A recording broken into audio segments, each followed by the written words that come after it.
Welcome to the Jason de Sousa Show. Join us as we explore the evolving urban landscape, uncovering the trends, stories, and innovations shaping our cities. Thanks for watching and enjoy today's episode. Smita Sharma, welcome to the podcast. Thanks so much for having me, Jason. Good to be here. So you're a veteran journalist. I think you've been in the field 22 years, an independent journalist, and you're a visiting fellow at the Kautilya School of Public Policy and the former host or current host of the Beyond Nation State podcast. So it's great to have you on the show. Thank you so much. Veteran kind of dates us, no? Just call us journalists. Well, you know, my 10-year-old daughter told me the other day, Dad, I'm going to be real with you. And I'm like, your jokes aren't funny. I'm like, oh dear. Well, that dated me pretty quickly. You crack a lot of the daddy jokes. Well, what it means is that, you know, the days of being a hero to your young children are no longer the case. They've sort of outgrown your humor, which really does date you. That's sad. Yeah. Well, it's great. So, hey, really great to have you on the show, particularly now. There's so much going on in your part of the world. And I think when we spoke, I mentioned, you know, being an Australian-based podcast, you know, we don't really get a lot about what's going on in the subcontinent, despite the fact that we've got a very large Indian population here. And I always think that's rather odd. So I think you've been traveling around. There's last time we spoke, you were on your way into an Indian Army press conference just on the edge of Operation Sindoor. What's the mood on the ground right now post this whole attack in Kashmir, post the return fire events between India and Pakistan? What is the mood on the ground now? Yeah, you're right. I think I was just entering one of the major briefings that was taking place for Operation Sindoor. And it was a joint military briefing by, in fact, you know, the Director General of Military Operation and the Director General for the Air Services and Naval Services, and an important one. You know, the mood, of course, on the surface of it, of course, things are normal. I mean, people are going about their daily lives. People who are the worst affected are the people who actually live in those border areas, people who live along the line of control in Jammu and Kashmir, villagers who have had their lives displaced for the nth time because these conflicts are decades old now. And every time the situation blows up, they're the first ones who have to leave their cattle behind, their land behind, move out. There are lives of civilians that are lost in shelling. Of course, there are lives of men in uniform that are lost to consistent acts of cross-border terrorism. So as a country, I think there is still that it's absolutely fresh what happened in Pahalgam, which is one of the very well-known tourist spots in Jammu and Kashmir. And this was in particular a meadow area, which had only recently been opened up to tourists. You know, it was a sensitive spot. It wasn't opened some years ago. But on 22nd April, I mean, you know, the sheer brutality of the terror incident that took place, it was a massacre. Because the way people were identified on the basis of their religion, they were asked to recite verses from the Quran. If they couldn't, their pants were stripped off to see whether they were Hindus or Muslims. And, you know, at the end of the day, they were all identified and killed and gunned down in cold blood because they were Hindus. Of course, there was a local Kashmiri Muslim tour guide also who lost his life in an attempt to try and save others. And, you know, he was a hero. So were many other people who opened up their homes, who opened up their roofs for stranded tourists in the next few days, who were the first responders in a way to the crisis. And the sheer brutality of it. Look, for India, you know, terror attacks is something that we have dealt with.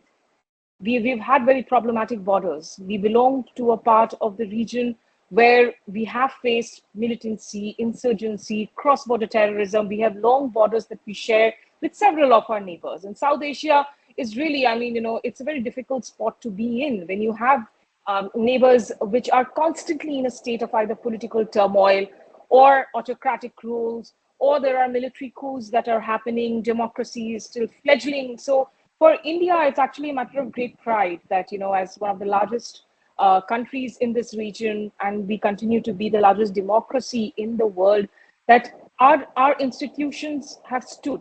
We have multiple domestic challenges today. We have multiple political challenges today. And I'm a vocal critique of all of those.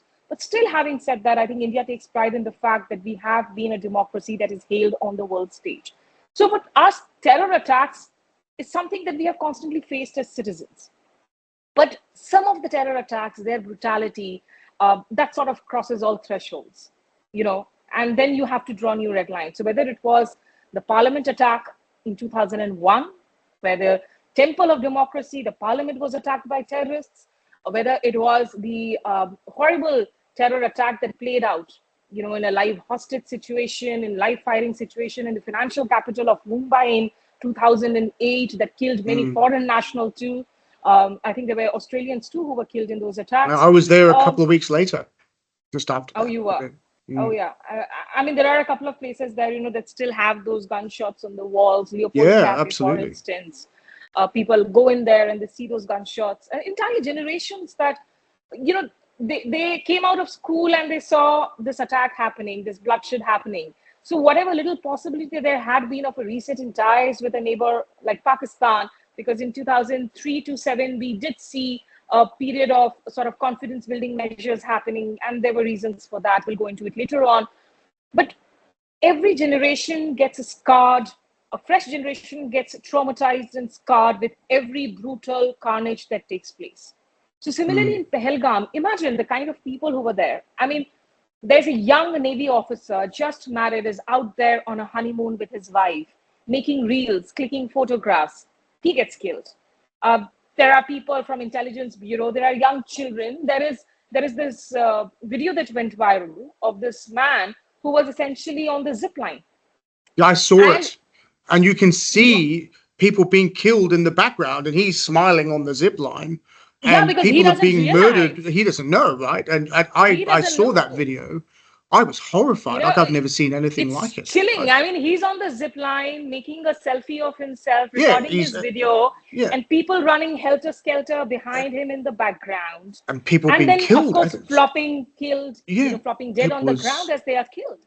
So I didn't realize it was as focused as I just thought it was and this again shows why we need to have this conversation, that it was a massacre. That was evident from the international media, but the actual targeting of Hindus was not, I think, clear. Yeah, so I think, this is something that we have had conversations about. Look, I belong to an independent platform, and I am an independent journalist here, Jason. For 22 years, for the larger part of my journalism career, I've actually worked with mainstream television media, some of the leading outlets, as foreign policy editor, as an anchoring primetime shows here, or whether I've also worked with print news houses. But there's a reason why I, shifted to the independent space in the last few years, because there has been a severe decline as far as iconic, in particular, television newsrooms in India is concerned, where all of them have become aligned with the government narrative of the day, where they have stopped doing the basics of journalism, which is asking questions to those in positions of authority. But having said that, even for me, somebody who's constantly questioning the government of the day, who's known as a critical voice, I do feel that there is a problem when it comes to a lot of the Western nations and their media covering stories in our parts of the region, in countries like India, because those lexicons change. There are inherent biases. There are inherent hypocrisies. Of course, I completely condemn any move to try and ever block media houses, to try and withhold social media accounts of media houses. I don't think that's the way forward. You need to go out there and present your part of the narrative. You need to improve on your communication strategy to be heard better. So a lot of the Western media also does tend to overlook a lot of these issues, where while I question my government constantly on what we see as a severe discriminatory policy against the country's Muslims and minorities, and there are problematic policy issues too, at the same time, you need to state what has happened. If Hindus have been killed because they were Hindus, you need to state that. You cannot sugarcoat that. You cannot sugarcoat it. And that's right. And I do reflect a little bit on that. I mean, one of the things that I notice in Western media is that there isn't really a delineation between India and Pakistan. They say India and Pakistan. Oh, it's something and it's this hyphen, India and Pakistan. And so, whereas of course India doesn't view themselves as India and Pakistan, it's just India. Pakistan doesn't view themselves as Pakistan and India. It's just Pakistan. They're separate countries with separate agendas and separate things. And they're often in the media just sort of clumped together and said, well, really, they're the same country and they should just work things out, right? And that isn't the case at all. I think that's one of the fascinating. Also, the interesting view on in Indian media. I don't watch enough of it, I suppose. But one thing I would say, I watch a lot of independent stuff. I now am a fan of your channel, and you should check out Smita Sharma on her YouTube channel. There's Thank you plenty in so English much. as well as in Hindi, and there's plenty of Hindi speakers out there. But there's a great channel called The Print. I think that's a pretty good media channel. There's a few others. But when I watch mainstream Indian news, it's very loud. It's very loud. It's very repetitive. It's very exclusive. And then it's a lot of yelling, right? And I find that interesting. One side of me says, well, that's good. That's a functioning democracy. You got these 9,000 media channels yelling, but another sort of, I guess, more I don't want to say sinister, but sinister angle to that is you're right. They are all championing the same thing, and there's a lot of pro-government paraphernalia going on. I mean, we can have long discussion on the media scenarios. It's also part of something that I teach in my elective to students of public policy. And I've spoken about it in global capitals too, where I've visited, including, in Australia. One of my first visits to Australia was actually soon after, the time when, unfortunately, Australia was making news for the wrong reasons in And this Indian is the newsrooms. student Yes, attack the thing. students, the racist attacks and the criminal attacks and the education institution mushrooming. I'm glad we've come a long way since then. So I went to Australia as part of a John Doherty fellowship, and I was with the ABC network there for a week. And I remember the ABC hadn't gone 24/7 then. And India had completely mushroomed into 24/7 news channels. Yes, That was absolutely. screaming for attention. Of course, those were still sober days. Those were still days of professional television newsrooms. This sharp decline has been in the last 4 or 5 years in particular. And half the Australian fellow journalists would be so wide-eyed, and the anchors would be like, please do not share your work schedules with our producers, because that's not what we want. To Oh, happen it's very to good. us, because we were working like 16, 17 hours a day. We were reporting, anchoring, producing, and the entire setup had mushroomed. But now the problem is that, like the polarization in India, which has also been driven, of course, by the rise of a majoritarian government over the last 10 years, led by a strongman Prime Minister Modi, that has also seeped into newsrooms. So newsrooms are all split vertically, they are polarized, and you see the entire circus of communal narratives and debates constantly occupying entire space across primetime debates, with very little or no focus on issues of governance, issues of policies, issues that really impact people, whether it's economy, whether it's climate change. So that has been a severe decline, which is very, very worrisome. I mean, we have 900 television stations today, Jason, of which more than 450 plus are 24/7 news channels. Oh, Of really? which only Jeez. of which only a handful are actually in English and in Hindi, which is largely spoken. Most of them are vernacular. They're regional channels. Every state has a flourishing network of channels today. So it's the boom in television happened much more than it happened in print, which is still stable in India. You have newspapers which are extremely reputed and respected, whether it's the Hindu, whether it's Tribune, Telegraph, Indian Express, papers that are more than 100 years old, papers that are still seeking truth to power, that are doing their job. But I think the problematic area has been television, and then this digital growth, which is in a way also offered journalists that space to come in and function independently. But it's also become a space where there is so much of disinformation, misinformation. There are extreme positions taken by a lot of these journalists, where the lines are blurred now between being a journalist and an influencer, commentator, not really doing ground reportages anymore, because that's more expensive, time taking, needs resources, needs patience. So it's a problematic space. So in India, I think, and when it comes to situations like the Pahalgam terrorist attack, when it comes to a heated direct military escalation between India and Pakistan, then these situations become very problematic, because according to our television stations, the Indian armed forces had literally gone in and occupied Islamabad, They had one, Yeah. they had captured Lahore.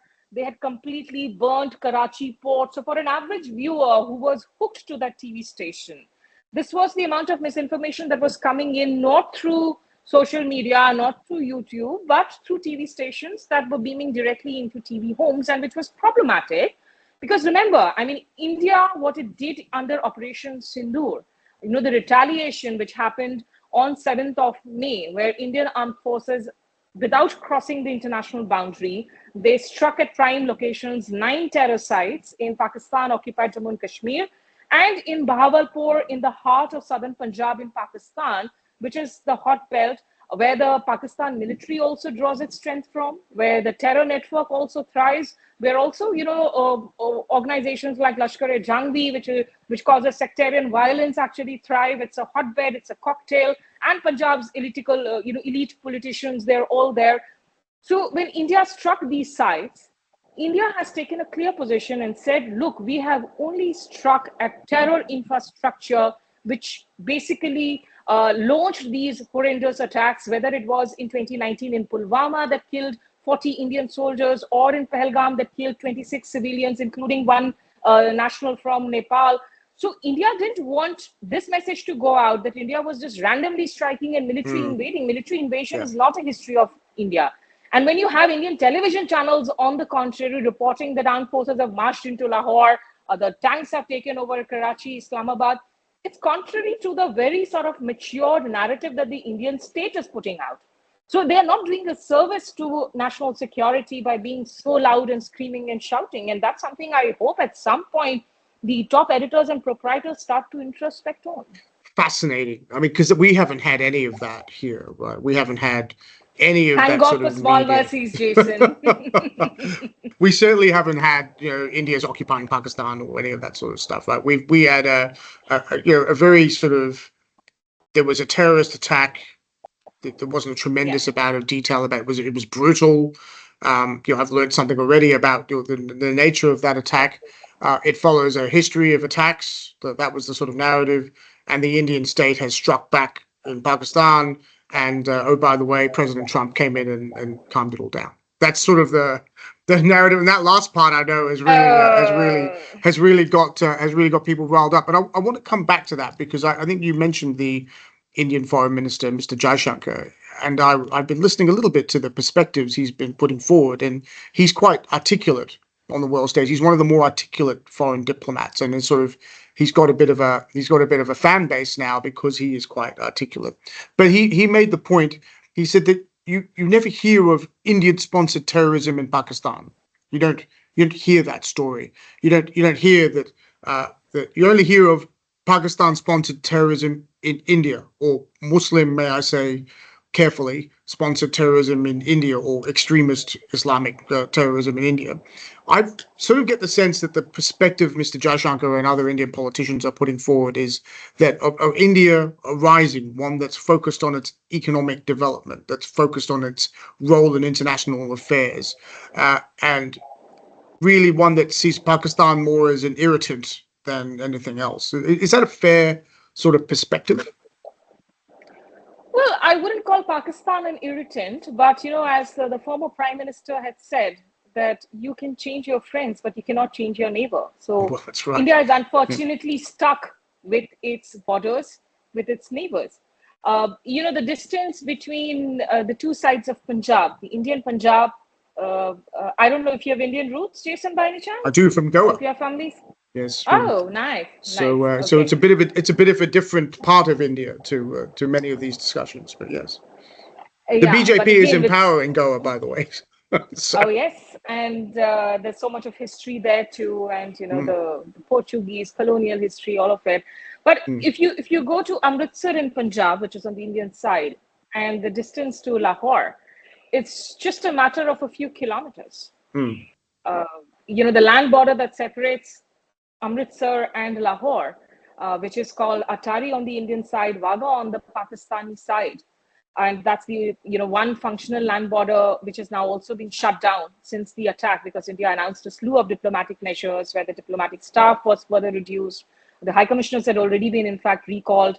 after the abrogation of Article 370 that removed the special status of Jammu and Kashmir to the Indian Constitution in 2019 under the Modi government.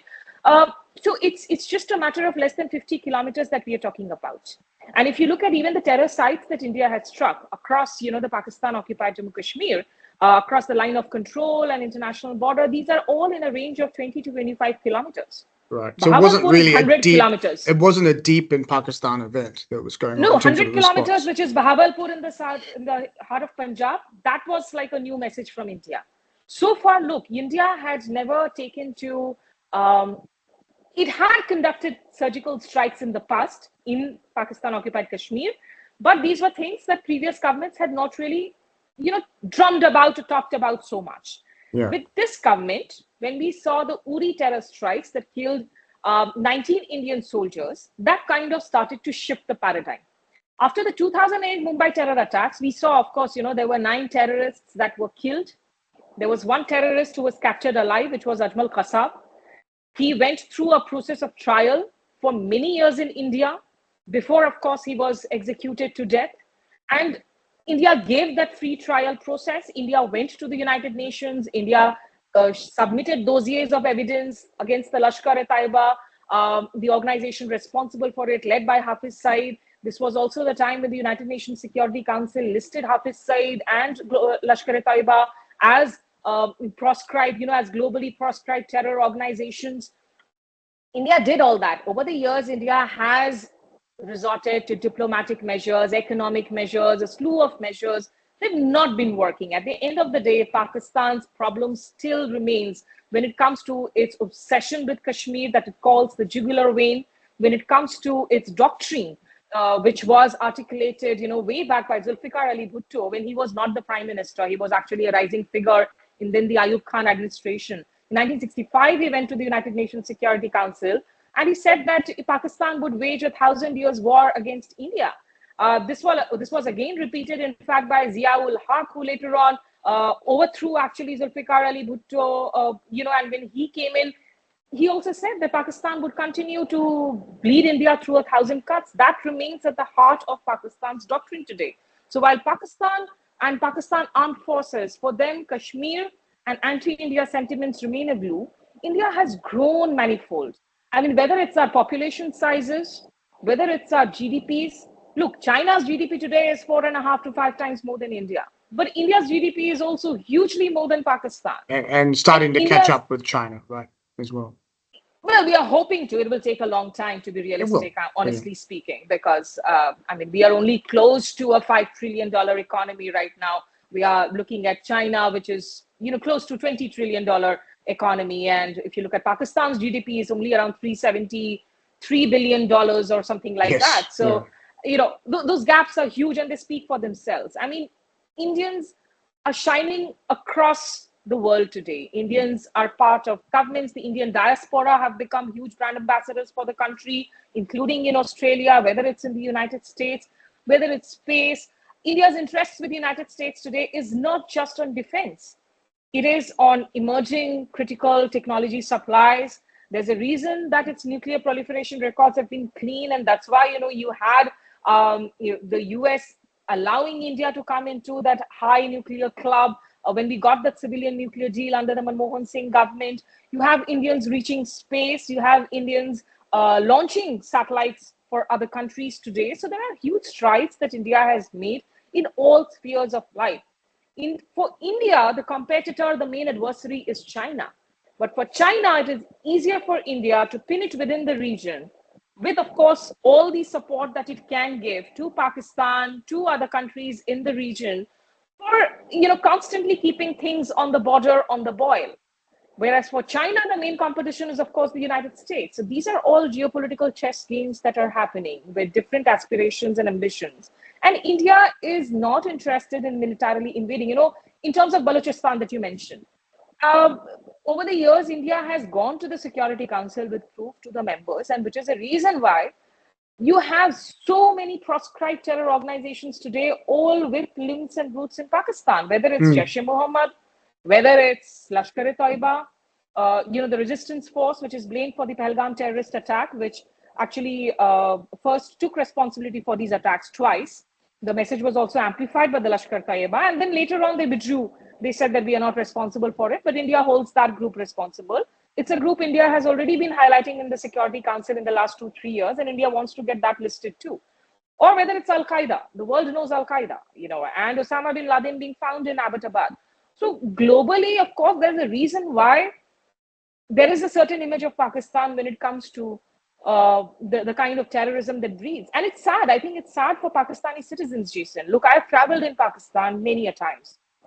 I've traveled across the country many a times.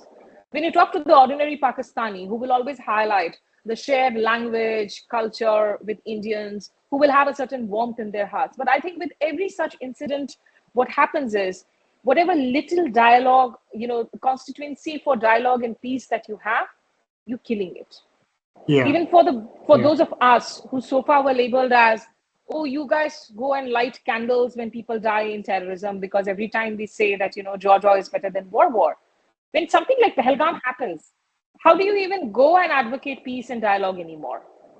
It leaves the very best advocates of peace also kind of, dumbfounded and without any reason to further justify. At this moment, somebody like Shashi Tharoor, again, who's very popular in Australia, he served in the United Nations for a long time. He's part of the multi-party delegations. He's leading one of the delegations that India is sending out to global capitals to make a case for its resolve on the fight on terrorism and Pakistan's role in it. Extremely articulate. He used to be somebody who used to talk about peace with Pakistan. No more. No, far from it, right? Far from it. Yeah. And I want to come to him actually, because his role in this current, I guess, international delegation is quite interesting. But before we get to it, I just want to go back to your point on people-to-people dialogue, because that's always struck me as odd. That I always think of India, Pakistan being really of the same blood, right? Before partition, the people were of the same blood. The partition happened, and then that's created this sort of constant historical now tension between the two countries. And why do you think that is? What is the background, do you think, that has caused, what was it in the nation-state infrastructure of Pakistan that has caused it to have this perpetual view of India as the enemy? Well, the very foundation of Pakistan is the basis of religion. The very foundation of Pakistan was the two-nation theory propounded by Muhammad Ali Jinnah. I mean, when the subcontinent was being partitioned after the entire British colonial rule in 1947, why Jinnah and the founders of Pakistan wanted a separate Pakistan was strictly on the basis of religion. They wanted it to be a Muslim nation. They did, but I had read that Jinnah had felt that he would still travel freely into India and be a part of India, and that there would be people-to-people links. And yes, it was a separate state based on religion, but not necessarily. The problem is Jinnah's image, of course. In parts, if you read, he comes across as this liberal guy, cigar-smoking guy who wasn't really deeply rooted into conservative religion. But I think it's Pakistan's destiny that it has had continuous military overthrows of civilian government. Democracy never really had a true chance. I remember in 2013, when elections were taking place and Nawaz Sharif had returned from exile. I mean, in all its decades of existence, essentially between the Bhuttos and the Sharifs, who have been the prime ministers of the country, most of them have either been forced to live in exile because the army has overthrown. There has been coups that have happened. The popular saying is that most countries have professional armed forces. In Pakistan, the armed forces have a country. Yes, because it's the armed forces that are calling the shots. So even now you have a Shahbaz Sharif who's the prime minister. But the larger opinion and the viewpoint is that it's internally it may have a little say on economy and stuff. When it comes to national security, when it comes to borders, it's a puppet regime. And it seems to me that this terrorist attack couldn't have come at a worse time for Pakistan. I mean, it's a country in significant economic crisis. It went through a whole bunch of embarrassment over the imprisonment of Imran Khan, and no one believes that any of those charges were real. I guess at least internationally, it has a massive fiscal imbalance. really viewed as a client state of China. Is this really a time for it to sort of be, engaged in this sort of activity? Nations that are not functioning normally, all these reasons that you give could perhaps be the best of reasons for the army to do Why something it should like happen, this. yes. So let's hide You know, let's hide our problems. you Let's create a war. Right. you look at the neocons, the quintessential neocon theory. When you have a domestic problem in the US, an external war is always the solution. And look at what has happened now. Asim Munir, the general, the Pakistan army chief, just a few days before the Pahalgam terrorist attack, he made an extremely rabid speech where he spoke about, again, Kashmir being the jugular vein. He spoke about how Hindus and Muslims are very different and they can never coexist together, so much so. That was the meaning. And then this attack, I'm not happening that this attack was a straightaway outcome of that speech, but you get these signals. And then look at what has happened today. I mean, he's bought time for himself, perhaps. With all that was happening, the countries, again, sort of, at the moment it comes to national security, when there is so much of triumphalism, he's going around celebrating Operation Sindoor as a victory over India. When there is so much of nationalism and jingoism, that is there both in India and Pakistan. This was the shooting Pakistan. down of Indian jets, I think, was one of the things. Yeah, one of the reports which India has neither confirmed nor denied. Yeah. And so Asim Munir has just promoted himself to field marshal. I mean, for crying out loud. Promoted himself. It's a joke. He promoted himself. It's like I come to the HR. The HR is me. I look at the mirror and I say, "Oh, you did a good job." Pat myself on the back, and I promote. The last time somebody promoted himself was actually General Ayub Khan. He also promoted himself. And then you had the Bangladesh Liberation War that happened, where India, of course, played that very important role, and which has remained one of the very reasons why Pakistan continuously has this attitude towards India, wanting to cut it, bleed it. Because it's a way of covering itself, its own problems. Also, it's a way of avenging what happened. When East Pakistan and West Pakistan fought, and Bangladesh was born out of it with the help of India's military. And then you had the Simla Agreement that was signed in 1972 between the two countries, where it was also decided to keep issues mutual. So Simla Agreement is actually one of the foundational pacts which talks about that the two countries will essentially resolve their problems, including Kashmir, bilaterally or through mutual understanding, of finding ways. So, so for Pakistan, I think for Asim Munir, if you look at now, he's promoting himself to field marshal, he's celebrating. So sometimes when you have a whole bunch of problems, and plus the fact that Americans had pulled out of Afghanistan, that NATO was not there in Afghanistan anymore, because for the longest time, when actually if you look at the genesis of, the roots of all the terrorism problems that started off in Kashmir in India, it's in the late 80s. That's a time when Pakistan pushed out, the Soviets withdrew from Afghanistan, and Pakistan was, of course, playing the prime role. It was backed by United States and Saudi. You recently had the Pakistani Defense Minister Khwaja Asif in an interview talk about how they had been doing the dirty tricks and dirty jobs for the United States for the longest, and that's when the terror group also mushroomed. That created a furor. I saw that interview with the Pakistani Defense Minister, and that was an amazing statement.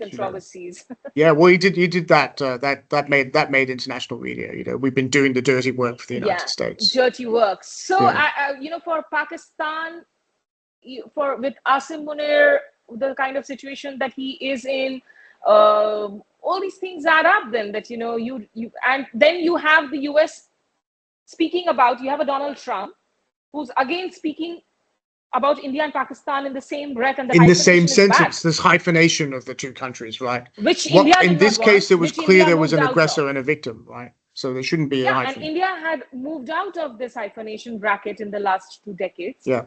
India is again facing that problem, and Pakistan is happy about it, because it's actually a point that Shashi Tharoor raises quite a lot. That actually the diplomatic efforts of India over a long period of time have been to say, if you visit India, please don't go on to visit Pakistan. We're not the same. It's not the same. In the 90s, it was a practice. After India faced sanctions from the Bill Clinton regime because of its nuclear tests. And then, of course, you had the Kargil war that happened. There was a US rule that did happen to try and calm down things. But India has not wanted to be hyphenated with Pakistan. It's like, we are a different country. We are a democratic nation. Let's just work on our strengths and focuses. So the Pakistanis obviously have a reason to be happy right now because the United Yeah. States is back again focusing in the region which it had pulled out of. The order was passed during Trump's first term. It was executed in a very shoddy manner when troops were pulled out of Afghanistan under Biden. But now again, the US is forced to talk, and so much so, Trump is a loudmouth. But at the end of the day, he's still occupying the strongest and the most, the highest position. He's the president of the global superpower. So you cannot just ignore his You can't statements. ignore him, right? Yeah. In 11 days, 8 times he has said now that I brokered the ceasefire, something Yes. that India denies. Yeah. And he keeps saying that I have told them that I will do trade with you. I mean, what is he going to trade with Pakistan is something that I really want to know. Pakistan really doesn't manufacture or supply things other than organizations rooted in terror. And calling Asim Munir and Modi and Shahbaz Sharif as great leaders in the same breath. I didn't realize he'd done that. Yeah. Look, two great leaders. That's a good segue actually, because into leadership, because I think Prime Minister Modi now is a cemented world leader. He is celebrated, around the world. When he comes to speak, he fills stadiums. In fact, when he came to Australia, he filled an entire stadium. So much so you had, the Australian Prime Minister and a cavalcade of other politicians just dying to share the limelight with him because calling him a rock star, which rock star. We had people. We had an entire train from Melbourne to Sydney filled with Indian people coming to Sydney to watch him speak. It was extraordinary, right?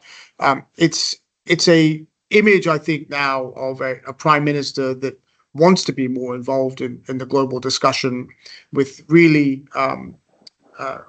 clear speaking diplomats.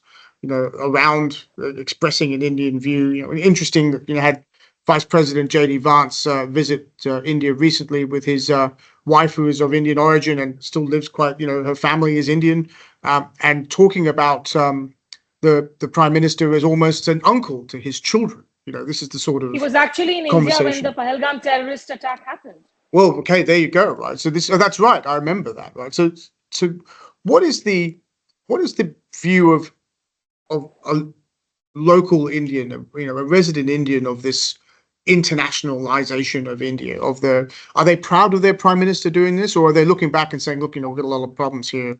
Wouldn't it be nice if you focused more on India? Here I'll say what, Jason, that of course his core constituency, and which is a significant more than 40% that votes the BJP, is obviously proud of everything that he does. I mean, as a prime minister of this country, we do want the prime minister to take the best, the decisions in the best interest of this country. But I would like to mention here that we also need to sift a little bit of hyperbole and political rhetoric from what is real. And the fact is that India's evolution on the world stage hasn't happened just in the last 10 years. It's not just because of the BJP government led by Prime Minister Modi. Successive governments under successive prime ministers have made very, very important decisions that have led to this rise. I mean, in 2008, when the global financial crisis happened, it was Prime Minister Manmohan Singh of the Congress, a noted economist, somebody who had worked with the biggest banks in the world, who was very, very reputed. He steered India's economy. Yeah, very well respected. He steered India's economy. We managed to be stable. We managed to remain on our feet and our head held high. So, and it was Dr. Manmohan Singh again, whose government, I mean, he was a quintessential political outsider. He was not elected to be prime minister. He was nominated to be prime minister by Sonia Gandhi, who was the president of the Congress. And the Congress had won surprisingly in 2004, when the then Vajpayee government had run an entire campaign called India Shining. The deputy prime minister was Lal Krishna Advani, who was the original poster boy of Hindutva in the country. I had traveled with Mr. Advani massively in this yatra that he had done pan-India. It was on the road. I traveled thousands of kilometers with him on the road. But they lost, and you had a coalition government come back into power in 2004, which was the Congress was the single largest party. Dr. Manmohan Singh was nominated by Sonia Gandhi to become the prime minister. In the first term, of course, he did a fabulous job. That's when also India's positions with the United States changed, when George W. Bush and Manmohan Singh did the heavy lifting, whether it was about India getting that civil nuclear deal through that gave it a place on the nuclear high table, after having been treated as a pariah state, whether it was the defense framework that was executed with the United States. So there are successive governments that have actually worked to the India that we see today. Let's not belittle the contributions of all the previous governments, because this government would want its constituents to believe that essentially India was born in the last 10 years, that essentially India has risen to power in 10 years. The popular saying here is, "Ki passport wazandar ho gaya hai," that your passport has become heavier now. Whereas actually, on the contrary, is that right? I like that. Yeah. Yeah, Indians are facing a lot of problems globally. There are issues that we have now. I mean, there are genuine problems where a lot is desired on India's diplomatic front, even with Operation Sindoor, which, oh, by the way, I think your viewers would like to know that the name Sindoor essentially means vermilion, which married Hindu women apply on their forehead as a tilak. Oh, okay. Yes, yes. So Operation Sindoor was a political optic of it was essentially that because when terror strikes happened and married women become widows and you ruin families, and B, also to do with the BJP's own Hindutva base, where Sindoor, vermilion have significance. And just explain that word Hindutva, because I think that's not something that's sort of well understood here. It's sort of Hindu nationalism. Is that what you describe it as? It's Hindu nationalism. It's the political manifestation of Hinduism. Look, okay. What Hindutva is very different from Hinduism. Hinduism is a way of life. It's a spiritual way of life. Hinduism is fluid. Hinduism is inclusive. Hinduism teaches us to evolve. Hindutva is its political manifestation, much like Zionism. Right. So, and Hindutva is what, where the BJP in the 80s actually had 2 seats in parliament. And it was Lal Krishna Advani who did this procession across India, which then unfortunately turned into this hugely communal strife, led to bomb attacks across the country, riots across the country. And it won on the planks of nationalist rhetoric combined with cultural nationalism. So that's the Hindutva plank of the BJP. And, so what and you would argue that it's been quite successful in raising the profile of, I'm going to call it Hindu nationalism, for want of a better term, in India, because certainly, I mean, my family is Catholic from Goa. There's quite a few Catholics in Goa, as you'd imagine. There is a feeling that sort of non-Hindu religions sort of feel a little less comfortable in India than they used to.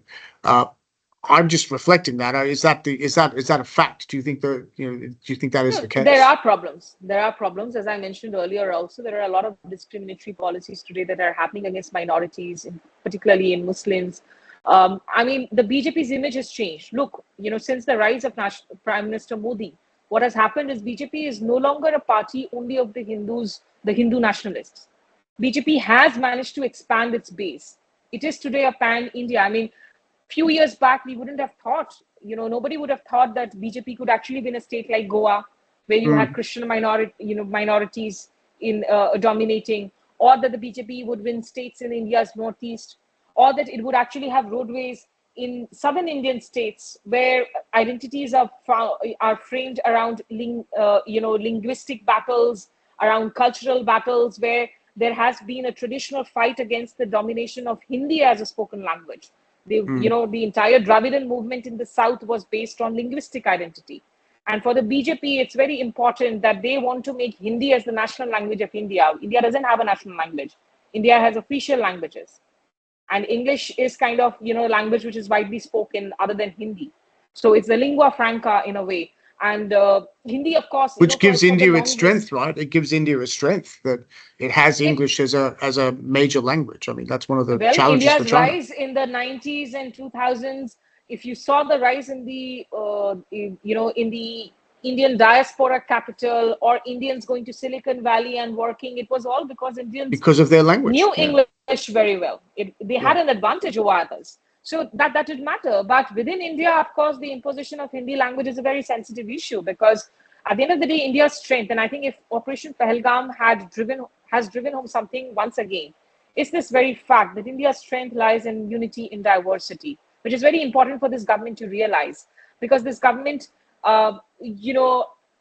unfortunately, there have been allegations against this government of wanting to disenfranchise your minorities, of not giving them seats in parliament, of not giving them tickets from your party, of not, lynching, of demolishing their homes without adequate legal proof or trial every time there is a minority face that's involved in some sort of an, accusation. So the way the law works is very different for what it works for Hindus versus the majoritarian Hindus versus minorities, and this has risen. This sort of schism has deepened in the last few years, unfortunately. So that needs a course correction. And Operation Sindoor, when the first briefing happened, the optics of it, who were on stage? We had Colonel Sophia Qureshi. She is a Muslim, colonel of the Indian Army. You had Wing Commander Vyomika Singh, a Hindu, of the Indian Air Force, and of course, our armed forces have never had religious divides. What was the significance, do you think, of both senior officers being women? Was that a deliberate Yes, thing, or do you think, deliberate? it was a deliberate? Because these two were, it was Vikram Misri, the Indian Foreign Secretary, was flanked by these two women officers. Because when you were talking about Operation Sindoor, you were talking about families getting devastated because of terrorism. I think to show that there are women out there, it sends a very strong message, both from an optics point of view, perspective point of view, and then importantly to show that you had a Kashmiri Pandit foreign secretary flanked by Hindu Muslim officers, that this is the idea of India, that India is really not just a nation. India is an idea that transcends, that nation state concept. India's beauty lies in its multi-layered existence, which has survived decades and centuries of civilization. So the fact that they wanted to, and the point that India has been making, that one of the other objectives of this Pahalgam terror attack, where Hindus were gunned down in cold blood, was to try and light up more communal sort of situations and flare up communal divides across the country. So they wanted to send out that message, the community, look, we are united. You cannot do that. You cannot polarize. So which is good. But it's also something that once this entire fog of war is over, domestically, the BJP must continue with, because there are serious allegations against them, that it's problematic, that the politics that they do, and that needs to be addressed. And that's where I think Prime Minister Modi, while he may be, of course, he's a strong man. Of course, he has huge numbers in parliament. In the last general elections, his numbers were reduced. They were hoping for 400. Yeah. They came back. They had to go into coalition mode again. They have two parties now, one from Andhra Pradesh, one from Bihar, which are important coalition partners. But sometimes you do need to, tone down maybe on the rhetoric, on the optics of it, because at the end of the day, when you look at substance today, my problem with Operation Sindoor is militarily, I do not have any doubt that the armed forces gave a very strong reply to where it had to be. They did draw new red lines. They did tell Pakistan that, look, while you may not be changing your behavior on cross-border terrorism in the days to come, at least there will be a higher escalated cost of every time you think you want to promote cross-border terrorism. But that does also leave the question open of what is going to be the next threshold, because India has said that the next act of terror will be an act of war. So you are now left on a higher escalatory ladder, which is problematic for a country like India, which ideally we should be focused on our economy. Our GDP is growing steadily. We are heading towards becoming the third largest economy in the world. And B, I think it has also led to a lot of thinking. Look, a lot of, Narendra Modi supporters are amongst the biggest cheerleaders and fans of Donald Trump.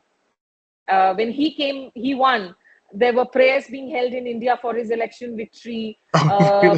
People were cutting cakes and feeding cake to Trump posters, because they somehow think that Hindutva and conservative republicanism, under the conservative republics, that they're related, they're strong men. But Donald Trump has just been so transactional with every country, in particular India. And for India, which had actually moved so much closer to the United States in the past 2 decades, since the UPA government to this government, India is an important part of Quad, where Australia is there, Japan is there, US is there as a counterweight to China in the Indo-Pacific. It's very clear that while all of these countries and trusted partners that India today works with, they were very clear in their condemnation of the terrorist attacks, barring the exception of countries like Turkey, China, Bangladesh, where the condemnations either came in very late or they were very vaguely worded. But when it came to India's right to defend itself through this military escalation, these countries have actually not stood with India so much. They Fascinating. essentially rushed in to ask for de-escalation, to ask for constraint, to ask for restraint, trying to, even the G7 put out a statement, again asking for restraint. So, which is problematic for India, because India does believe that India, if US can go in on the kill and neutralize and kill an Osama bin Laden in Pakistan, why this hypocrisy of not supporting? And when the countries can turn a complete blind eye to what is happening in Gaza today with the Israelis, it is only now that we are suddenly seeing countries try and change side and actually call it a genocide. With the entire disproportionate war that Netanyahu has unleashed on the children in Gaza, on families in Gaza, in the name of war against terrorism. So I think what has happened today is that there is no normal, there is no global normal, there is no more a fixed world order. In Hindi, we say, "Jiski lathi uska bhains." Whoever owns the stick owns the buffalo. That's the only sort of foreign policy diktat that is happening around the world. So at the end of the day, I think there is this hardcore realization that India too, in its war against terrorism, while it can continue to go in with diplomatic measures, economic measures, when it comes to its military measures and this continued fight, whether it's against China at the line of actual control on the eastern borders or with Pakistan on the line of control on the western borders, India is on its own. It will have to build on its own defense industrial complex. It will have to strengthen its own internal security mechanisms. There are questions about intelligence failure on Pahalgam terrorist attack that have still not been answered by India's top leadership that need to be answered. We still haven't been able to nab the original attackers of the Pahalgam terrorist attack, unfortunately. So those questions will also have to be answered domestically instead of suppressing those questions or suppressing the right of the press to ask those questions by labeling them as anti-national. So it's a complex situation. It's a fluid situation, but I think there is a lot of awakening that has happened in a lot of dimensions here. Yes. Well, that is a wonderful summation of the situation. We've got a couple of minutes left, I think. If have we got a couple? I have No. to leave in 5 So, minutes max. in which case, I'm going to do a very quick one-question thing, which is to say, Shashi Tharoor, will he be thrown out of the Congress Party or not? I don't think he'll be thrown out right away because obviously, that would also give him the victim card. I mean, the BJP would ideally want him to be thrown out, but he's a man who has his own mind. And, I hear he wants to be Chief Minister of Kerala under a BJP banner, the Indian media is saying. No, that's not happening. I mean, the BJP is not going to win the state, honestly speaking. So you need those numbers to be able to win the state. And while Shashi Tharoor is very popular amongst the intellectuals and the elites, and global, if he was fighting maybe an election globally, with the global diaspora, there would be larger chances. Of course, he wins his seat. But Kerala, a state which is very strong when it comes to the communist ideologies, the communist regime, and the second in the ladder is actually the Congress there. It will be a while.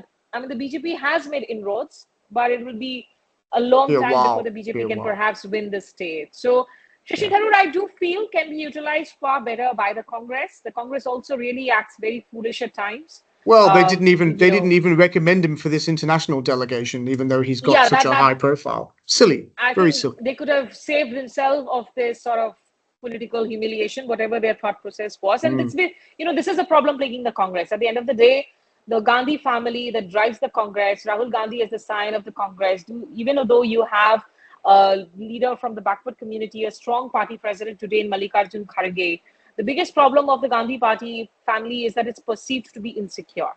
That it doesn't. But also, it was also the Gandhi party. People even call it the Gandhi party. But so that's a huge baggage which Rahul Gandhi is not being able to, of course, get past. And while they performed much, much better in the last elections, where they had made the dangers to the constitution as the key campaign plank, and that's why they doubled their numbers in parliament. You have a much stronger opposition benches today compared to a year ago, where legislations were just being passed in parliament without any scrutiny, like you were selling pizza.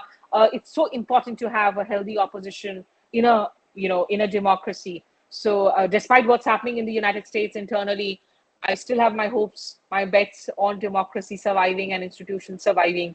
So let's hope. So I think the Congress also does make all of these mistakes, which is why so many of the talent pool has left the party, which could have been retained.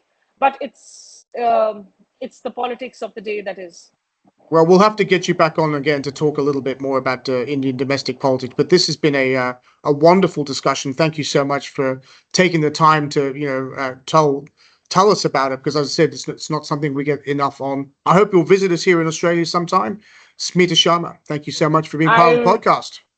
I really hope to, Jason. In fact, I was a part of the inaugural Australia-India Youth Dialogue. For your listeners who are not aware, it's a fantastic platform where we get in, youth, I think in the age group of 80, it's still 35 years or 40 years now, 20 people from India and Australia. I think they raised the age year. limit to accept a few Yeah, I more think people. they raised it from 35 to 40. Yeah. Or maybe because, at 40, you're still young. I mean, so, well, yeah, I'm still out of that bracket as well.